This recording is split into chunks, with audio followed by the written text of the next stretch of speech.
जय श्री कृष्ण। भगवद गीता का चौथा अध्याय श्लोक नंबर 23। गत संज्ञा मुक्ताया ज्ञानावशस्थि चेते सहस यज्ञ यारते कर्म समग्र पिर्विलियते।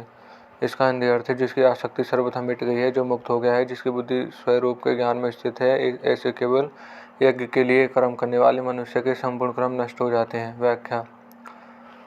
कर्मयोगी संपूर्ण कर्मों के विलीन होने की बात गीता के आरंभ में केवल इसी श्लोक में आई है, इसलिए यह कर्मयोग मुख्य श्लोक है। इसी प्रकार चौथे अध्याय का 36वां श्लोक ज्ञान का योग और 18वें अध्याय का 36वां श्लोक भक्ति योग मुख्य श्लोक है।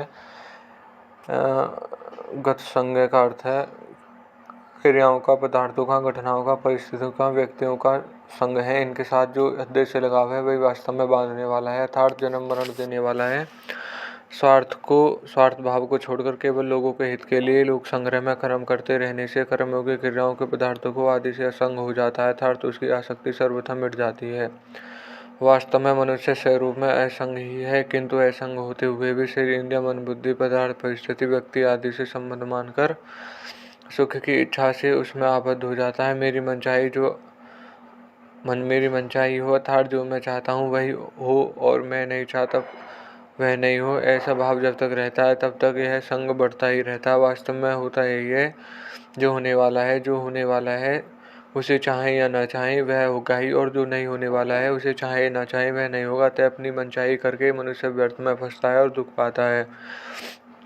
कर्मयोगी संसार से मिली हुई शरीर आदि वस्तुओं को अपनी ओर अपने लिए न मानकर उन्हें संसार की मानकर संसार की सेवा में अर्पण कर देता है। इससे वस्तुओं और क्रियाओं का प्रवाह संसार की ओर जाता है और अपना असंग स्वरूप ज्यों का त्यों रह जाता है। कर्मयोगी में सेवा लग जाता है, तात्पर्य है कि उसके भीतर मैं सेवक हूँ यह भाव भी नहीं रहता। यह भाव तो मनुष्य को सेवक के पन में अभिमान से बांध देता है। सेवक के पन का अभिमान तभी होता है जब सेवा सामग्री के साथ अपनापन होता है। सेवा की वस्तु उसी की थी, उसी को दी हुई, तो सेवा क्या है, हम तो उसके ऋण हुए, इसलिए सेवक ना रहे, केवल सेवा रह जाए। यह भाव रहे कि सेवा के बदले में धन, मान, बढ़ाई, पद, अधिकारी आदि सब कुछ लेना ही नहीं है, क्योंकि उस पर हमारा हक ही नहीं लगता। उसे स्वीकार करना तो अनिकार चेष्टा है। लोग मेरे को सेवा कहें तो ऐसा भावना रहे, और यदि मेरे से उसमें राजा भी ना हो। इस प्रकार संसार की वस्तु को संसार की सेवा में सर्वथा लगा देने से अंतकरण में एक प्रसन्नता होती है।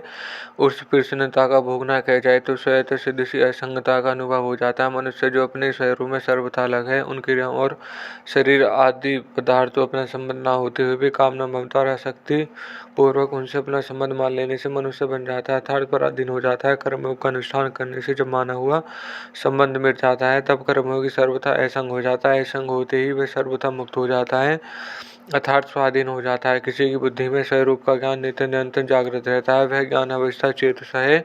स्वरूप ज्ञान होते ही उसकी स्वरूप में स्थित हो जाती है, जो वास्तव में पहले से ही थी। वास्तव में ज्ञान संसार का ही होता है, स्वरूप का ज्ञान नहीं होता, क्योंकि स्वरूप स्वतः ज्ञान रूप है। क्रिया और पदार्थ ही संसार है। क्रिया और पदार्थ का विभाग अलग है तथा स्वरूप का विभाग अलग है, अर्थात क्रिया और पदार्थ का स्वरूप के साथ किन्हीं मात्र भी संबंध नहीं है। क्रिया और पदार्थ जड़ है, स्वरूप चेतन है। क्रिया और पदार्थ प्रकाश है तथा स्वरूप प्रकाशक है।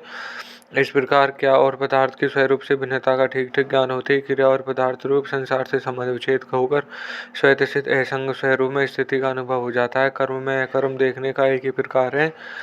यज्ञार्थ कर्म अर्थात यज्ञ के लिए कर्म करना, निस्वार्थ भाव से केवल दूसरों के हित के लिए कर्म करना यज्ञ है। जो यज्ञ के लिए ही संपूर्ण कर्म करता है वह कर्म बंधन से मुक्त हो जाता है। जो यज्ञ के लिए कर्म नहीं करता अर्थात उसके लिए कर्म करता है वह कर्मों से बन जाता है।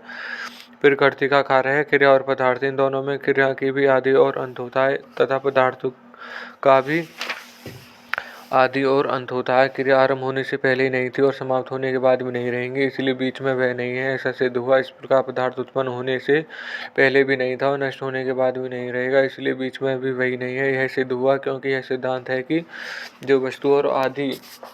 जो वस्तु आदि और अंत में नहीं होती, उस मध्य से भी नहीं होती, परंतु चेतन स्वरूप का आदि और अंत नहीं होता, वह सदा अक्रिया रूप से ज्यों का त्यों रहता है। वह चेतन तत्व क्रिया और पदार्थ दोनों का प्रकाशक है। इस प्रकार क्रिया और पदार्थ के साथ किन्हीं मात्र भी संबंध न होते हुए भी जब वह इनके साथ अपना संबंध मान लेता है तब वह बंध जाता है। इस बंधन से छूटने का उपाय है फल इच्छा का त्याग करके केवल दूसरों के लिए कर्म करना। संसार में अनेक प्रकार की क्रियाएं हो रही हैं और अनेक प्रकार के पदार्थ विद्यमान हैं, परंतु मनुष्य जिन क्रियाओं और पदार्थों को आसक्ति, ममता और कामना पूर्वक अपना संबंध मानता है, उन्हीं क्रियाओं और पदार्थों में बंध जाता है। जब मनुष्य कामना, ममता और आसक्ति का त्याग करके केवल दूसरों के हित के लिए संपूर्ण कर्म करता है और मिले हुए पदार्थों को दूसरा का ही मानकर उनकी सेवा में लगाता है, तब कर्मयोगी कर्म विलीन हो जाते हैं, अर्थात उसे कर्मों के साथ अपनी स्वतः सिद्ध असंगता का अनुभव हो जाता है। विशेष बात, पहला, कर्ता, कारण और कर्म, इन तीनों के मिलने से कर्मों का संचय होता है। यदि कर्तापन न रहे तो कर्मों का संग्रह नहीं होता, क्योंकि करण और कर्म दोनों कर्ता के ही अधीन है, अतः कर्म संचय का मुख्य हेतु कर्तापन ही है। विचार पूर्वक देखा जाए तो कुछ न कुछ पाने की इच्छा से ही करने की इच्छा उत्पन्न होती है, जिससे कर्तापन उत्पन्न होता है। कर्तापन में बंधन होता है। जब मनुष्य पाने की इच्छा से अपने लिए कर्म करता है, तब उसका कर्तापन दृढ़ हो जाता है। तब कर्मयोगी पाने की इच्छा का त्याग करके केवल यज्ञ के लिए अर्थात दूसरों के हित के लिए कर्म करना, तब उसका कर्तापन दूसरों के लिए होता है। इससे वह अपनी असंगता का अनुभव हो जाता है, इसलिए उसके द्वारा होने वाले कर्मों का संचय नहीं होता। कारण है कि जब आधार ही नहीं रहा तब कर्म टिकेंगे ही कहाँ। कर्मयोग में ममता का त्याग और ज्ञान योग में अहंता का त्याग मुख्य है। ममता का त्याग होने से अहंता और अहंता का त्याग होने से ममता का त्याग स्वतः हो जाता है। इसलिए कर्मयोग में पहले ममता मिटती है, फिर अहंता स्वतः मिट जाती है, और ज्ञान योग में पहले अहंता मिटती है, फिर ममता स्वतः मिट जाती है। अहंता और ममता के मिटने पर कर्तापन और भोक्तापन भी मिट जाते हैं।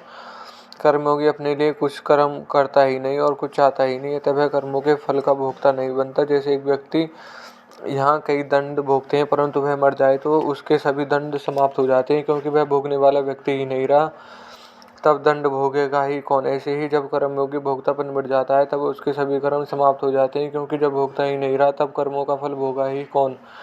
इसी अध्याय के 9वें श्लोक में भगवान ने कहा है कि मेरे जन्म और कर्म दिव्य हैं। इस प्रकार जो मनुष्य तत्व से जान लेता है, वह मेरे को प्राप्त होता है। जन्म तो केवल भगवान के ही दिव्य होते हैं, पर कर्म मनुष्य के मात्र भी दिव्य हो सकते हैं। तो इसी अध्याय के 14वें श्लोक में भगवान ने अपने कर्मों की दिव्यता का आकरण बताते हुए कहा है कि कर्मों में, फलों में मेरी स्पृहा नहीं है, इसलिए मुझे कर्म लिप्त नहीं करते, अर्थात मेरे कर्म अकर्म हो जाते हैं। इस प्रकार कर्मों का तत्व जानकर जो कर्म करता है, उसके भी कर्म अकर्म हो जाते हैं। फिर 15वें श्लोक में भगवान ने कहा है कि मुमुक्षुओं ने अपनी इस प्रकार जानकर कर्म किए हैं। इसके बाद 16वें श्लोक भगवान कर्मों का तत्व कहने की प्रतिज्ञा करते हैं और 17वें श्लोक में कहते हैं कि कर्म, विकर्म और अकर्म तीनों तत्व जानना चाहिए। फिर 18वें श्लोक में मुख्य रूप से कर्मों का तत्व बतलाया। कामना कर्म होते हैं, कामना के बढ़ने पर विकर्म होते हैं, और कामना का अत्यंत अभाव होने से अकर्म होता है। मूल में इस प्रकरण का तात्पर्य कर्म का वर्णन करता है। इसलिए भगवान के कर्म और विकर्म दोनों मूल कारण और कामना के त्याग का और अकर्म वर्णन 19 के 23वें श्लोक तक, प्रत्येक के श्लोक में क्या है, और अंत में 32वें श्लोक में इस प्रकरण का उपसंहार क्या है। परिशिष्ट भाव, एक क्रिया होती है, एक कर्म होता है, एक कर्म योग होता है। शरीर बालक से जवान तथा जवान से बूढ़ा होता है, यह क्रिया है। क्रिया ना पाप होता है, ना पुण्य, ना बंधन होता, ना मुक्ति। जैसे गंगा जी का बहना क्रिया है, तो कोई डूबकर मर जाए अथवा खेती या आदि कोई परोपकार हो जाए तो गंगा जी पाप पुण्य नहीं लगता। जब मनुष्य क्रिया से संबंध जोड़कर कर्म बनता है, अर्थात उसके लिए अपने क्रिया करता है, तब वह क्रिया फलजनक कर्म बन जाती है। कर्म से बंधन होता है।